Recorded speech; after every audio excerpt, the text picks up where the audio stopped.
बात करेंगे समरूप चुंबकीय क्षेत्र में क्षण चुंबक के दोलन के प्रकृति, यानी सिद्ध करें कि समरूप चुंबकीय क्षेत्र में स्थित क्षण चुंबक एसएचएम में दोलन करता है। टॉपिक का नाम है सिद्ध करें कि समरूप चुंबकीय क्षेत्र में स्थित क्षण चुंबक एसएचएम में दोलन करता है। एसएचएम सरल आवर्त गति, सिंपल हार्मोनिक मोशन। सिद्ध करें कि समरूप चुंबकीय क्षेत्र में स्थित क्षण चुंबक एसएचएम में दोलन करता है और उसके आवर्त काल का समीकरण प्राप्त करें। यही हमारा टॉपिक है। इस टॉपिक की खासियत क्या है थोड़ा समझिएगा। इससे पहले हम जितने भी पढ़ाई किए, इससे पहले हमने जितना भी पढ़ाई किया वो सब के सब चैप्टर 1 में पढ़ना था। अभी तक हमने जो भी पढ़ाई किया वो सब के सब चैप्टर 1 में पढ़ना था। लेकिन यहाँ से हम लोग जो पढ़ाई करने जा रहे हैं, यहाँ से हम आगे जो भी पढ़ाई करेंगे उसमें कोई भी चैप्टर 1 में पढ़ने को नहीं मिला है। सब अब नई चीजें मिलेंगी, नई चीजों को हम पढ़ाई करेंगे। तो ध्यान दीजिएगा, समरूप चुंबकीय क्षेत्र में स्थित क्षण चुंबक एसएचएम में दोलन करता है। सिद्ध करें। सिद्ध करें कि समरूप चुंबकीय क्षेत्र में स्थित क्षण चुंबक एसएचएम में दोलन करता है। जैसे हम बात करें तो ये एक समरूप चुंबकीय क्षेत्र है।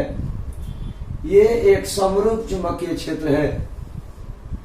समरूप चुंबकीय क्षेत्र में एक क्षण चुंबक स्थित है।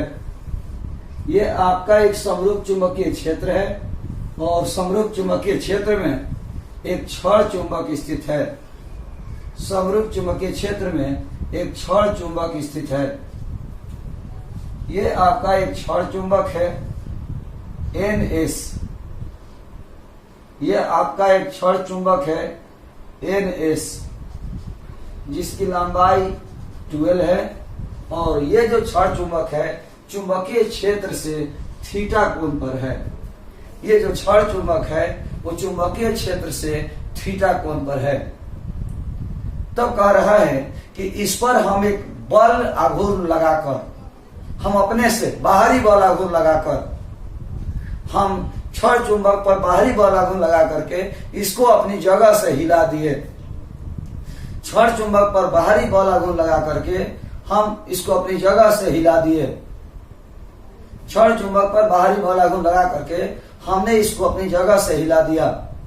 अब जब अपनी जगह से हिला दिया तो समझने की कोशिश करिएगा कि कौन सा बल आघूर्ण लगाया।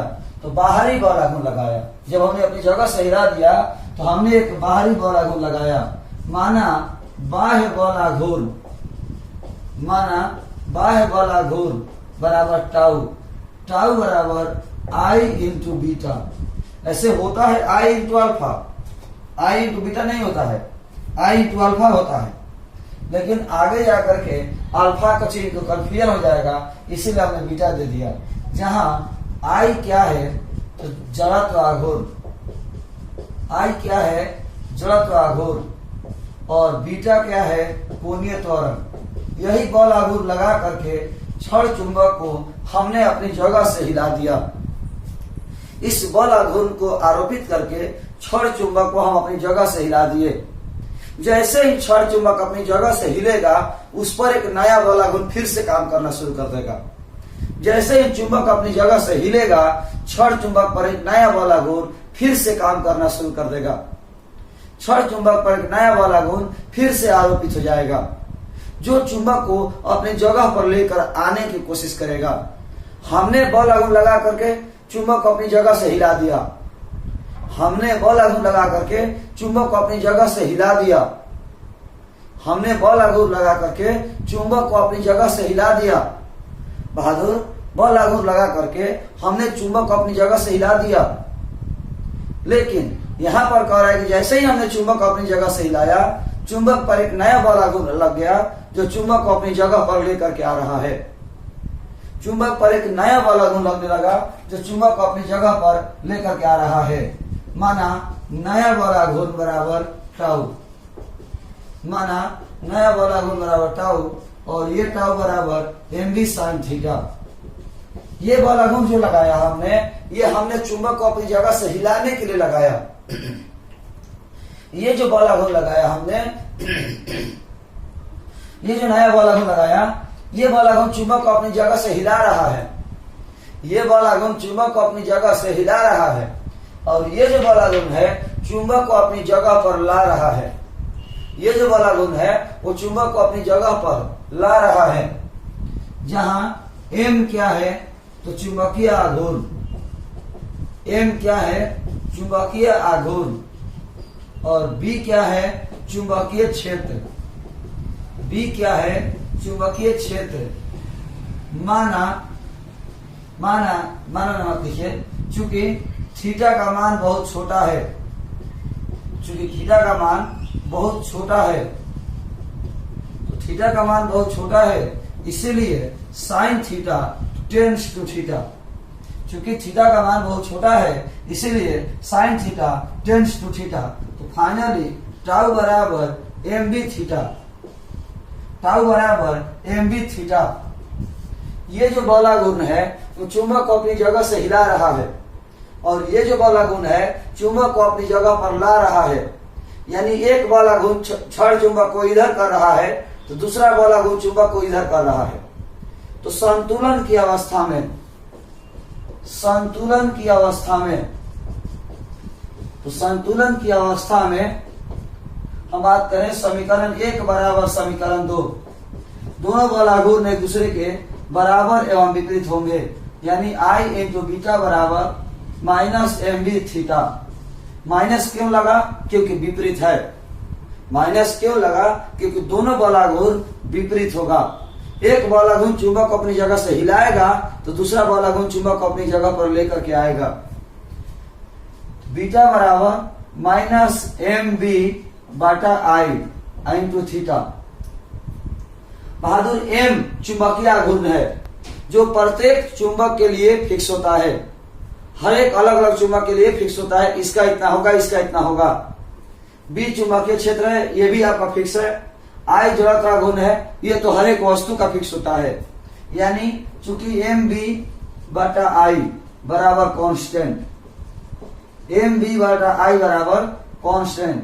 कांस्टेंट को हटाएंगे, समानुपाती का चिन्ह देंगे, तो बीटा समानुपाती माइनस थीटा, यानी कोणीय त्वरण समानुपाती माइनस कोणीय विस्थापन। कोणीय त्वरण समानुपाती माइनस कोणीय विस्थापन।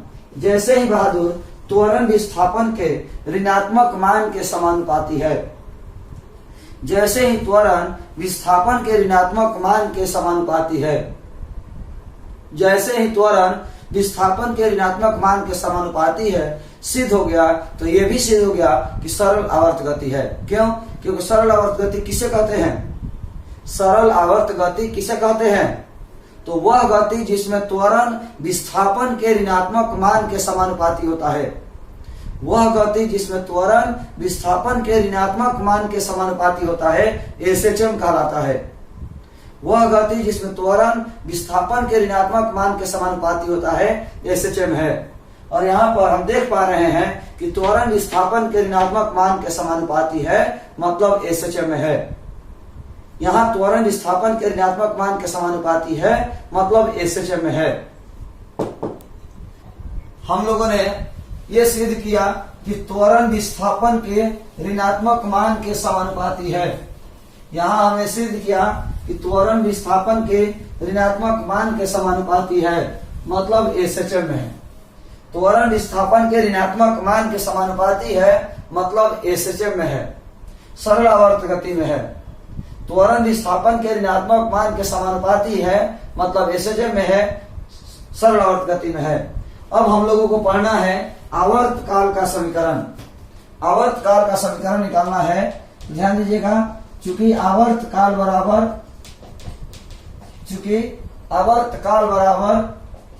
2 पाई अंडर रूट विस्थापन बटा त्वरण, ये सूत्र होता है। एसएचएम में आवर्त काल का यह सूत्र होता है। एसएचएम में आवर्त काल का यह सूत्र होता है 2 पाई अंडर रूट विस्थापन बटा त्वरण।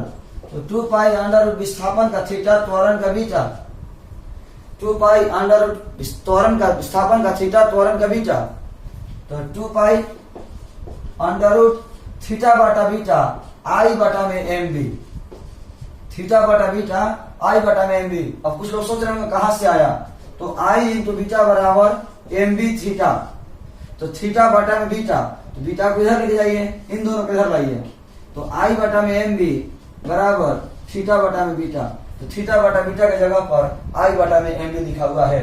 यही हमारा आवर्तकाल का समीकरण है। सरल आवर्त गति में दोलन करते हुए क्षण चुंबक के आवर्तकाल का समीकरण है। सरल आवर्त गति में दोलन करता हुआ क्षण चुंबक के आवर्तकाल का समीकरण है। सरल आवर्त गति में दोलन करता हुआ आवर्तकाल का समीकरण है। अब यदि किन्हीं को कोई प्रॉब्लम हो तो सवाल हम देखेंगे कि यहाँ पर हमारा ये टॉपिक समाप्त हुआ। समरूप चुंबकीय क्षेत्र में क्षण चुंबक के आवर्तकाल का समीकरण, या ये कहें कि सिद्ध करें कि समरूप चुंबकीय क्षेत्र में निलंबित क्षण चुंबक एसएचएम में दोलन करता है। समरूप चुंबकीय क्षेत्र में स्वतंत्र रूप से निलंबित क्षण चुंबक एसएचएम में दोलन करता है, सिद्ध करें। यह हमने सिद्ध कर दिया। और आवर्तकाल का समीकरण निकालें तो आवर्तकाल का समीकरण भी निकाल दिया। इसके बाद हम लोग का जो अगला टॉपिक है वो है पार्थिव चुंबकत्व। पार्थिव चुंबकत्व, पार्थिव जो वर्ड है वो पृथ्वी से बना हुआ है। पार्थिव पृथ्वी का विशेषण है। पार्थिव पृथ्वी का विशेषण है। पार्थिव चुंबकत्व की व्याख्या करें, यानी पृथ्वी में चुंबकत्व का गुण कहां से आता है, पृथ्वी में चुंबकत्व का गुण कैसे होता है। हम बताए हैं, आप लोग को याद होगा कि पृथ्वी एक चुंबक की तरह व्यवहार करती है। हम आपको बताए हैं कि पृथ्वी एक चुंबक की तरह व्यवहार करती है। तो पृथ्वी चुंबक कैसे है, पृथ्वी में चुंबक का गुण कहां से आया, पृथ्वी चुंबकीय गुण प्रदर्शित कैसे करता है। तो बहादुर इसके अलग अलग वैज्ञानिकों ने अलग अलग कारण बताए। अलग अलग वैज्ञानिकों ने अलग अलग कारण बताए।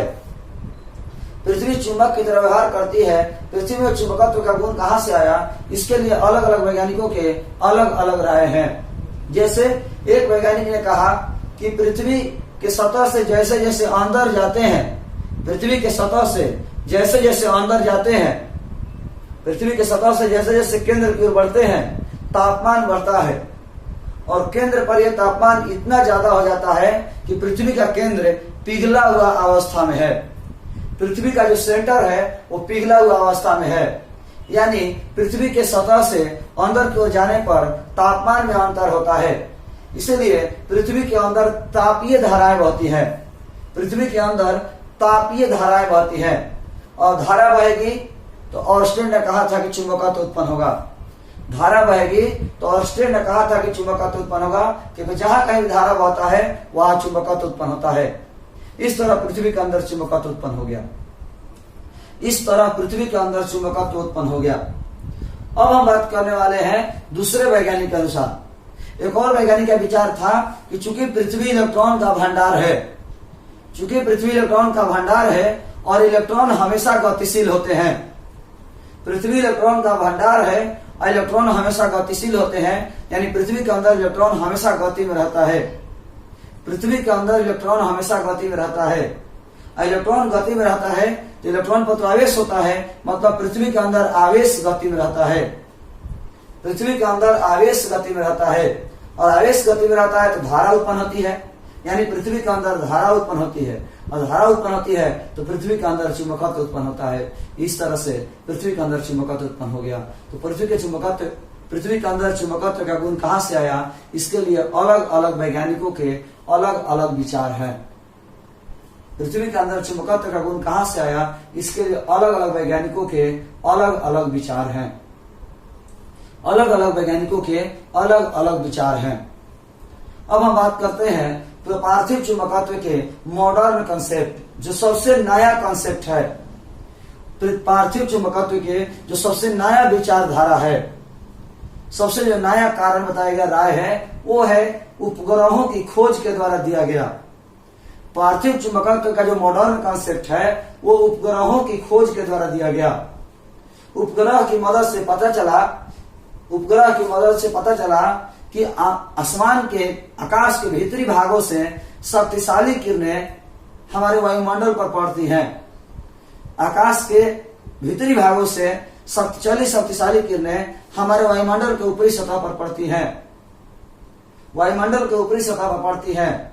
वायुमंडल की ऊपरी सतह में जब शक्तिशाली किरणें पड़ती हैं तो इलेक्ट्रॉन को निकाल देती हैं, यानी आयन का निर्माण होता है। फिर से एक बार, पार्थिव चुंबकत्व का जो मॉडर्न कॉन्सेप्ट है वो उपग्रहों की खोज के द्वारा दिया गया। उपग्रहों की मदद से पता चला कि आकाश के भीतरी भागों से चली शक्तिशाली किरणें वायुमंडल के ऊपरी परत पर आघात करती हैं, जिससे वायुमंडल के ऊपरी परत से इलेक्ट्रॉन उत्सर्जित हो जाते हैं तथा आयन का निर्माण होता है। इलेक्ट्रॉन की ऊपरी सतह से वायुमंडल की ऊपरी सतह से इलेक्ट्रॉन उत्सर्जित हो जाता है, मतलब आयन का निर्माण होता है। आयन का निर्माण होता है तो वायुमंडल की ऊपरी सतह में केवल आयन ही आयन भरा हुआ है। वायुमंडल की ऊपरी सतह में केवल आयन ही आयन भरा हुआ है, इसीलिए इसे वायुमंडल की ऊपरी परत को आयन मंडल कहा जाता है। वायुमंडल की ऊपरी परत को आयन मंडल कहा जाता है। रेडियो तरंगें आयन मंडल से परावर्तित होकर के ही वापस आती हैं। रेडियो तरंगें आयन मंडल से परावर्तित होकर के ही वापस आती हैं। जब भी हम लोग फोन करते हैं तो वह फोन से निकला सिग्नल पहले आयन मंडल से टकराता है और फिर आयन मंडल से टकरा करके दूसरे फोन के पास पहुंचता है टावर की मदद से। फिर से एक बार, पार्थिव चुंबकत्व का जो मॉडर्न कॉन्सेप्ट है वो उपग्रहों की खोज के द्वारा दी गई है। उपग्रहों की मदद से पता चला कि अंतरिक्ष के भीतरी भागों से, आकाश के भीतरी भागों से चली शक्तिशाली किरणें, तो आकाश के भीतरी भागों से चली शक्तिशाली किरणें वायुमंडल के ऊपरी परत पर आघात करती हैं, जिससे वायुमंडल के ऊपरी परत से इलेक्ट्रॉन उत्सर्जित होने लगता है तो आयन का निर्माण होता है। जब आयन का निर्माण होता है तो ऊपरी परत में केवल आयन ही आयन भरा हुआ है, इसलिए वायुमंडल के ऊपरी परत को आयन मंडल कहा जाता है। चूंकि पृथ्वी अपनी अक्ष पर घूमती रहती है, इसीलिए वायुमंडल भी घूमता रहता है। वायुमंडल घूमता है तो आयन मंडल घूमता है, आयन मंडल घूमता है तो आयन घूमते हैं, आयन घूमते हैं तो धारा उत्पन्न होता है, धारा उत्पन्न होता है तो चुंबकत्व उत्पन्न होता है। फिर से एक बार, वायुमंडल के ऊपरी परत को आयन मंडल कहते हैं। चूंकि पृथ्वी अपनी अक्ष पर निरंतर घूमते रहती है, इसलिए पृथ्वी के चारों ओर वायुमंडल भी घूमता है। वायुमंडल घूमता है तो आयन मंडल घूमता है, आयन मंडल घूमता है तो आयन घूमते हैं, आयन घूमते हैं तो धारा उत्पन्न होता है, और धारा उत्पन्न होता है तो चुंबकत्व उत्पन्न होता है। इस प्रकार पृथ्वी के अंदर चुंबकत्व आ जाता है, पृथ्वी के अंदर चुंबकत्व का गुण आ जाता है, पृथ्वी का चुंबकत्व का गुण आ जाता है। अब बहादुर, यही हमारा पृथ्वी के अंदर उत्पन्न चुंबकत्व को पार्थिव चुंबकत्व कहा जाता है। पृथ्वी के अंदर उत्पन्न चुंबकत्व को पार्थिव चुंबकत्व कहा जाता है। पार्थिव चुंबकत्व के 3 अवयव होते हैं। पार्थिव चुंबकत्व के 3 अवयव होते हैं। अवनमन, पार्थिव चुंबकत्व के 3 अवयव होते हैं। एक अवनमन, दूसरा नमन और तीसरा पार्थिव चुंबकत्व के क्षैतिज अवयव। पार्थिव चुंबकत्व के क्षैतिज अवयव, पार्थिव चुंबकत्व के क्षैतिज अवयव, यही हमारा पार्थिव चुंबकत्व के 3 अवयव हैं। पार्थिव चुंबकत्व के 3 एलिमेंट हैं, एक अवनमन, दूसरा नमन और तीसरा पार्थिव चुंबकत्व के क्षैतिज अवयव। अवनमन क्या है? अवनमन क्या है? अवनमन के बारे में बात करें तो अवनमन किसको कहेंगे? अवनमन किसको कहेंगे? तो बहादुर, भौगोलिक याम्योत्तर और चुंबकीय याम्योत्तर के बीच के कोण को अवनमन कहते हैं। भौगोलिक याम्योत्तर और चुंबकीय याम्योत्तर के बीच के कोण को अवनमन कहते हैं। अब सवाल है कि भौगोलिक याम्योत्तर और चुंबकीय याम्योत्तर क्या है? भौगोलिक याम्योत्तर और चुंबकीय याम्योत्तर किसको कहते हैं? तो बहादुर, भौगोलिक उत्तरी ध्रुव, जिसको जीएनपी कहते हैं, भौगोलिक उत्तरी ध्रुव और भौगोलिक दक्षिणी ध्रुव, GNP geographical north pole, geographical south pole. तो भौगोलिक उत्तरी ध्रुव और भौगोलिक दक्षिणी ध्रुव को मिलाने वाली रेखा, से गुजरने वाले लंबवत तल को भौगोलिक याम्योत्तर कहते हैं। भौगोलिक उत्तरी ध्रुव और भौगोलिक दक्षिण ध्रुव को मिलाने वाली रेखा के लंबवत गुजरने वाले तल को भौगोलिक याम्योत्तर कहते हैं। और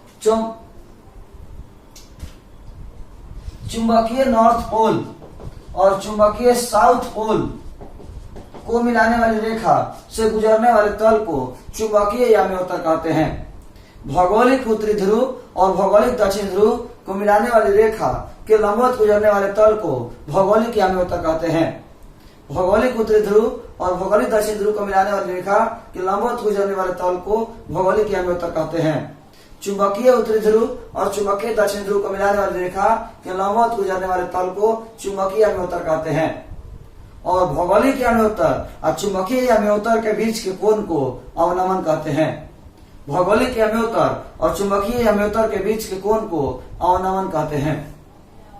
तो आज के इस क्लास में हम इतना ही रहने देंगे। अगले क्लास में हम आपको नमन और पार्थिव चुंबकत्व के क्षैतिज अवयव के बारे में बताएंगे। अगले वीडियो में हमारा ये जो क्लास है वो समाप्त हो जाएगा, चुंबकत्व का चैप्टर समाप्त हो जाएगा, यानी एक वीडियो और चुंबकत्व के चैप्टर का मिलेगा। तो आज के क्लास में इतना ही देखेंगे।